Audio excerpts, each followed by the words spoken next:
खासदार सुप्रिया सुळे आज इंदापूर तालुक्याच्या दौऱ्यावर होत्या। त्यावेळी त्यांना आमचे प्रतिनिधी विजयकुमार गायकवाड यांनी राष्ट्रवादीच्या अजित पवार गटाच्या बॅनरवर शरद पवार यांच्या जागी यशवंतराव चव्हाण यांचे फोटो लागत आहे या उपस्थित केलेल्या प्रश्नावर उत्तर देताना त्यांनी ही प्रतिक्रिया दिली।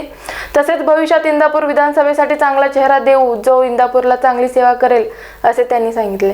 पुणे जिल्हा महाराष्ट्र कंत्राटी कामगार संघटनेच्या वतीने भिगवण येथे कामगार व कार्यकर्ता मेळाव्याचे आयोजन करण्यात आले होते। यावेळी कंत्राटी कामगारांची दिवाळी यावेळेस निश्चित गोड करण्यासाठी मी प्रयत्न करणार असल्याचे त्यांनी सांगितले। यावेळी त्यांच्या समेत पुणे जिल्हा परिषदेचे माजी बांधकाम सभापती प्रवीण माने, राष्ट्रवादी काँग्रेसचे माजी तालुकाध्यक्ष महारुद्र पाटील, माजी जिल्हा परिषद सदस्य प्रताप पाटील, हनुमंत बंडगर, सागर मिसाळ, अशोक घोगरे, दादासाहेब थोरात आदी तालुक्यातील नेते उपस्थित होते। तर पाहूया इंदापूरच्या भिगवण मधून काय म्हणतात सुप्रिया सुळे।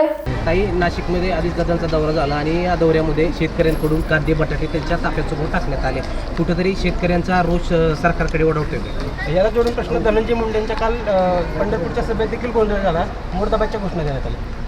मला असं वाटतं की 4 महिन्यापूर्वी आपण जर माझं ट्विटर अकाउंट पाहिलं असेल तर 4 किंवा 5 महिन्यापूर्वी मी पियुष गोयल जे वाणिज्य मंत्री आहेत या देशाचे, त्यांना एक ट्विट केलं होतं की कांद्याचा प्रश्न अतिशय गंभीर या देशात होणार आहे। जगामध्ये कांदा कमी आहे, महाराष्ट्रात कांदा सरप्लस आहे, त्याच्यामुळे तातडीने धोरण बदला आणि परदेशात कांदा पाठवायला तुम्ही परवानगी द्या। तेव्हा श्री पियुष गोयलांनी माझ्यावरच टीका केली होती की यांना काही माहिती नाही धोरणांबद्दल आणि 40% टॅक्स या देशातले सगळ्यात पैसेवाले जे लोक आहेत ना ते 40% टॅक्स भरत नाहीत। ते मला असं वाटतं 32 का 34% टॅक्स सगळ्यात ज्यांच्याकडे पैसेवाले लोक आहेत ते भरतात। त्याच्याहून जास्त 40% टॅक्स हा शेतकऱ्यांच्या कांद्या, आणि कांदा पिकवणारा कोण आहे तो अल्प उधारक आहे। ज्याच्याकडे कमी होल्डिंग असतं, कमी शेती असते, कमी पाणी असतं, असा शेतकरी कांद्याचं पीक घेतो आणि अशा कांद्याच्या पीक घेणाऱ्या, त्या कष्ट करणाऱ्या शेतकऱ्याच्या विरोधात सातत्याने केंद्र सरकारचं धोरण आहे। याचं आणखीन एक उदाहरण मी तुम्हाला 40% टॅक्स लावला, त्याची काय गरज। त्याच्यानंतर एक मीटिंग घेतली दिल्लीमध्ये, त्याच्यात जपानवरनं उपमुख्यमंत्री निर्णय देतात आणि कृषी मंत्री दिल्लीत, म्हणजे मीटिंग चालली आहे आणि धोरणाचा निर्णय भलतीकडून येतो।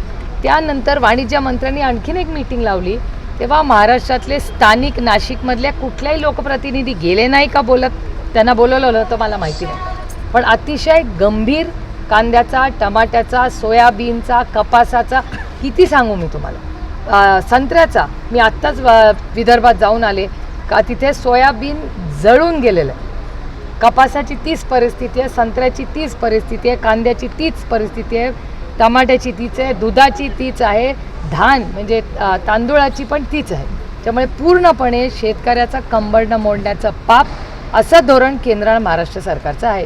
शेतकरी विरोधी हे सरकार। राष्ट्रवादीच्या अजितदादा गटाकडून आजपासून बॅनरवरती पवार साहेबांच्या ऐवजी यशवंतराव चव्हाणांचा फोटो लावला जातो। देर आहे दुरुस्त आहे।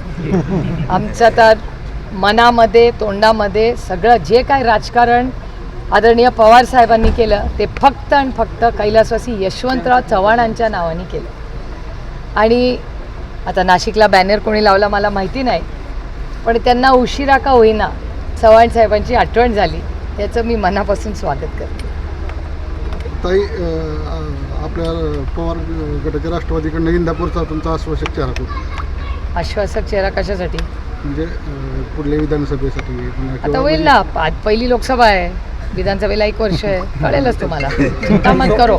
जो चेहरा देऊ तो आश्वासक आणि चांगलाच देऊ, जो इंदापूरची सेवा करेल। सोमवारी सुनावणी आहे आणि अजित पवार गटाकडून आमच्याकडे सगळ्यात जास्त आमदार आहेत असा देखील त्यांच्याकडून दावा केला जातो आणि आम्हाला पक्षाचं चिन्ह आणि पक्ष देखील आम्हालाच मिळेल असा दावा देखील त्यांच्याकडून केला। माझा इलेक्शन कमिशनवर पूर्ण विश्वास आजही आहे, पण मला एका गोष्टीची आता चिंता वाटायला लागली की त्या गटातले सगळे वरिष्ठ नेते सातत्याने सांगतात की चिन्ह आणि पक्ष त्यांनाच मिळणार आहे। या 3च गोष्टी असू शकतात। एक तर पेपर ऑलरेडी फुटलेला आहे, परीक्षेच्या आधीच त्यांना माहिती आहे त्यांना किती मार्क पडणार आहेत, पॉईंट नंबर 1।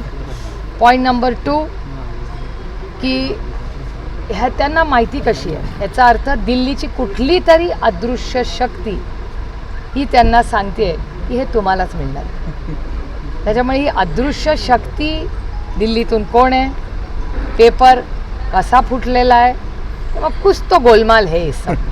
हे काय, जसं आपण साधे मराठी माणसं, आपण आपल्या सगळ्या यंत्रणांवर सरकारवर विश्वास ठेवणारे लोक, त्यामुळे आपल्याला वाटतं असत्यमेव जे आहे ते सत्याचा नेहमी विजय होतो. त्याच्यामुळे आपण त्या भावनेने दिल्लीत आपल्याला बोलवलं आणि आपण गेलो.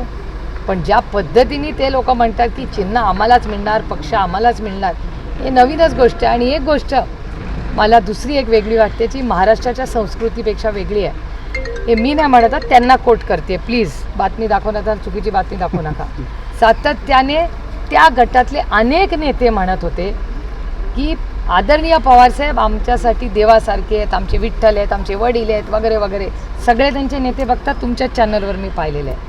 ही पहिलीच लोकं असतील महाराष्ट्र आणि भारतातली संस्कृतीतली की ज्याला वडील म्हणायचं, ज्याला विठ्ठल म्हणायचं, त्याला आपल्या घरातूनच जे हक्काचं त्या विठ्ठलाचं घर आहे, त्या वडिलांचं घर आहे, त्या नेत्याचं घर आहे, त्याच्यातूनच त्यांना 83 वर्षी बाहेर काढण्याची ही कुठली मराठी संस्कृतीने काढली आहे, हे महाराष्ट्रात आणि देशात पहिल्यांदाच होताना मी तरी. Vijaykumar Gaikwad, star Maharashtra news, Indapur. नवनवीन घडामोडी पाहण्यासाठी स्टार महाराष्ट्र न्यूजला सबस्क्राईब करा आणि ताज्या बातम्यांचे अपडेट मिळवण्यासाठी बेल आयकॉनला प्रेस करा आणि परिपूर्ण बातमीबरोबर रहा, इतरांपेक्षा एक पाऊल पुढे.